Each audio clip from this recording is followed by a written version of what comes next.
Assalamualaikum warahmatullahi wabarakatuh.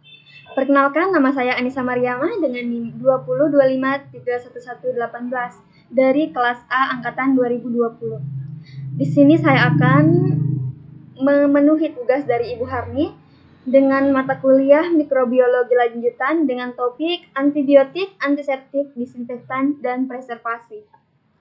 Langsung saja, apa sih itu antibiotik? Antibiotik adalah segolongan senyawa baik alami maupun sintetik yang mempunyai efek menekan atau menghentikan suatu proses biokimia di dalam organisme, khususnya dalam proses infeksi oleh bakteri. Penggunaan antibiotik khususnya berkaitan dengan pengobatan penyakit infeksi, meskipun dalam bioteknologi dan rekayasa genetika juga digunakan sebagai alat seleksi terhadap mutan dan transforman. Antibiotik bekerja seperti pestisida dengan menekan atau memutus satu mata rantai metabolisme. Hanya saja targetnya adalah bakteri. Antibiotik dikelompokkan menjadi 4. Yang pertama itu berdasarkan mekanismenya. Dibagi menjadi beberapa bagian, yaitu antibiotik yang menginhibisi sintesis atau mengaktifasi enzim yang merusak dinding sel-sel bakteri sehingga menghilangkan kemampuan berkembang biak dan sering lisis. Contohnya obat penisilin, cefalosporin, kloreserin. Antibiotik yang bekerja langsung terhadap membran sel mempengaruhi permeabilitas sehingga menimbulkan kebocoran dan kehilangan senyawa intraseluler. Contohnya obat nystatin, amphoterisin B. Antibiotik yang mengganggu fungsi ribosom bakteri menyebabkan inhibisi sintesis protein secara reversibel. Contohnya obat chloramphenicol, tetrasiklin, dan erythromycin. Antibiotik yang difiksasi pada subunit ribosom 30S yang menyebabkan timbunan kompleks formula sintesis protein setelah tafsir kode mRNA sehingga produksi polipeptida abnormal. Contohnya itu obat aminoglikosida berdaya bakterisid. Dan yang terakhir, antibiotik yang mengganggu metabolisme asam nukleat. Contohnya obat rifampicin. Berdasarkan manfaat dan sasaran kerjanya, antibiotik dibagi menjadi 3, yaitu antibiotik yang terutama bermanfaat terhadap fokus gram positif dan basil, cenderung memiliki spektrum yang sempit. Contohnya obat penisilin G, makrolida, bacitracin. Antibiotik yang terutama efektif terhadap basil aerob gram negatif, contohnya aminoglikosida dan polymyxin. Antibiotik yang secara relatif memiliki spektrum luas bermanfaat terhadap fokus gram positif dan basil gram negatif. Contohnya amoxicillin, cefalosporin, dan tetrasiklin. Berdasarkan nilai kerjanya, antibiotik dibagi menjadi 2, yaitu antibiotik bakteriostatik dengan cara menghambat pertumbuhan bakteri, contohnya tetrasiklin dan chloramphenicol. Dan yang kedua itu antibiotik bakterisidik dengan cara mematikan bakteri, contohnya penisilin, aminoglikosida, dan rifampicin. Pengelompokan antibiotik yang terakhir yaitu berdasarkan kimia. Beta-lactam dikelompokkan menjadi 2, yaitu kelompok penisilin, obatnya penisilin G, kelompok cefalosporin, obatnya cefalotin. Lalu yang selanjutnya aminoglikosida, obatnya streptomycin, chloramphenicol, obatnya thiamphenicol, kelompok tetrasiklin, obatnya oxytetrasiklin, makrolida dan antibiotik yang berdekatan, contohnya erythromycin, rifampicin, contoh obatnya rifampicin, polipeptida siklit, contohnya polymyxin, antibiotik polien, contohnya amphoterisin B, dan yang terakhir antibiotik lainnya, contohnya gericesulfin. Fungsi antibiotik digunakan terutama untuk pengobatan, sedangkan pentingnya antibiotik sebagai pemacu pertumbuhan merupakan bukan kebutuhan sekunder. Yang dimaksud dengan antibiotik adalah suatu zat yang dibuat oleh organisme hidup, terutama fungi dan bakteri yang dapat menghalang-halangi atau mematikan bakteri atau fungi yang dianggapnya lawan.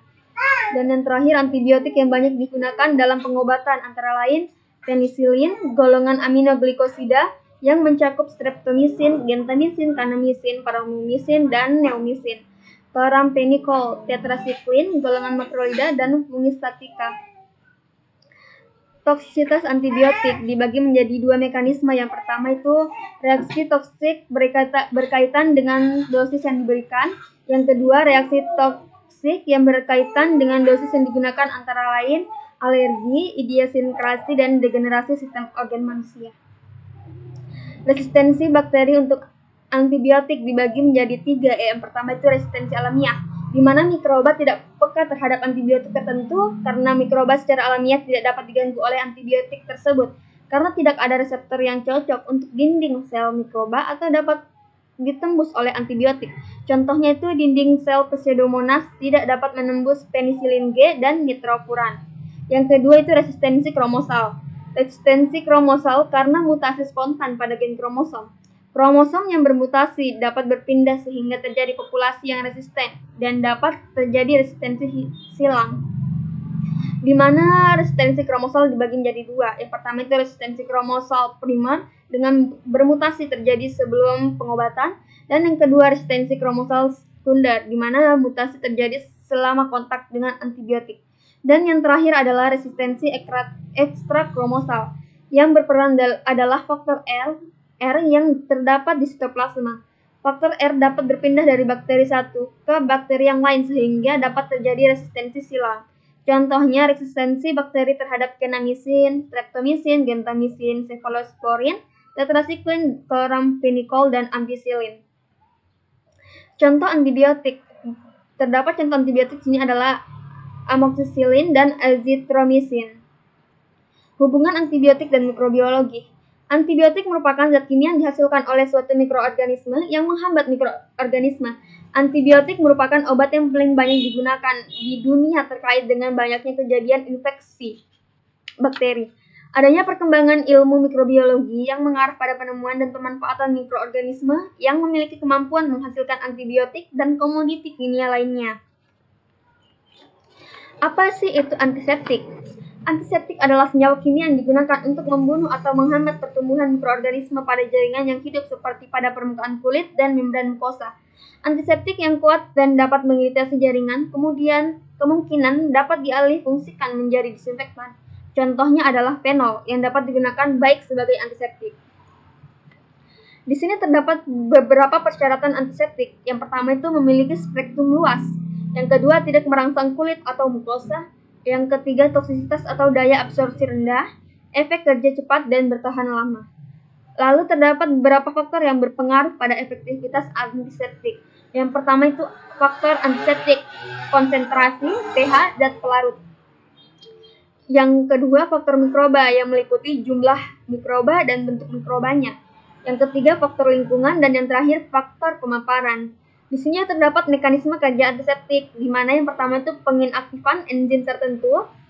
Yang kedua, denaturasi protein mikroorganisme, di mana perubahan struktur mikroorganisme hingga sifat-sifat khasnya hilang.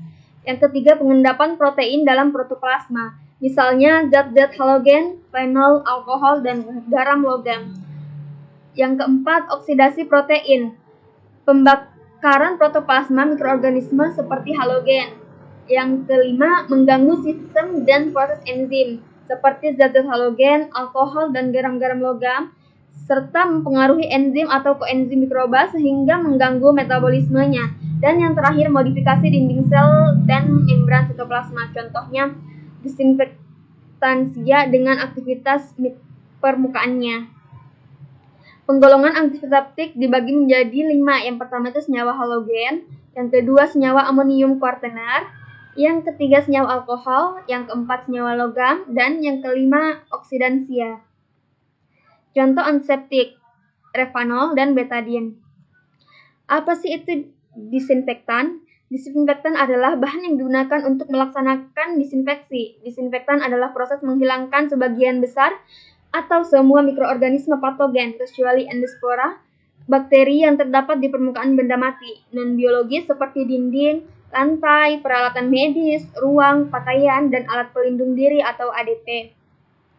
Di sini terdapat persyaratan disinfektan. Yang pertama itu memiliki spektrum yang luas, ditoleransi baik oleh kulit, luka, dan mukosa, absorpsi baik dan toksisitas rendah, durasi yang lama, dan tidak mengganggu pernafasan. Lalu terdapat faktor yang berpengaruh pada efektivitas disinfektan. Yang pertama itu konsentrasi, waktu exposure atau lama kerja, pH, zat pelarut, dan zat-zat organik. Di sini juga terdapat mekanisme kerja dari disinfektan, di mana denaturasi protein mikroorganisme sehingga terjadi perubahan struktur dan sifat-sifatnya khasnya hilang, pengendapan protein dalam protoplasma, oksidasi protein, mengganggu sistem dan proses enzimatik dalam mikroorganisme, modifikasi dinding sel dan atau membran sitoplasma. Lalu, apa itu preservasi? Preservasi merupakan salah satu alternatif untuk mengatasi permasalahan seperti kerusakan bahan pangan yang terjadi saat erat kaitannya dengan aktivitas mikroorganisme pembusuk maupun mikroorganisme patogen, serta upaya untuk mengawetkan bahan pangan dengan mempertahankan sifat fisik dan kimianya. Tujuannya kita melakukan preservasi. Di sini terdapat 4 tujuan melakukan preservasi. Yang pertama itu memperpanjang umur simpan dari produk. Yang kedua, menghambat atau membunuh mikroba penyebab kerusakan produk. Yang ketiga, menghilangkan mikroba atau memisahkan mikroba yang ada pada produk. Dan yang terakhir, mencegah kerusakan produk yang diakibatkan oleh kondisi lingkungan. Di sini terdapat metode preservasi, di mana metode preservasi dibagi menjadi 5. Yang pertama itu penggunaan suhu tinggi dan suhu rendah, penurunan AW, penurunan pH, metode kombinasi atau Hardel konsep, dan cleaning dan sanitasi. Terima kasih. Mungkin itulah tadi yang dapat saya paparkan mengenai materi ini. Lebih dan kurangnya mohon dimaafkan. Wassalamualaikum.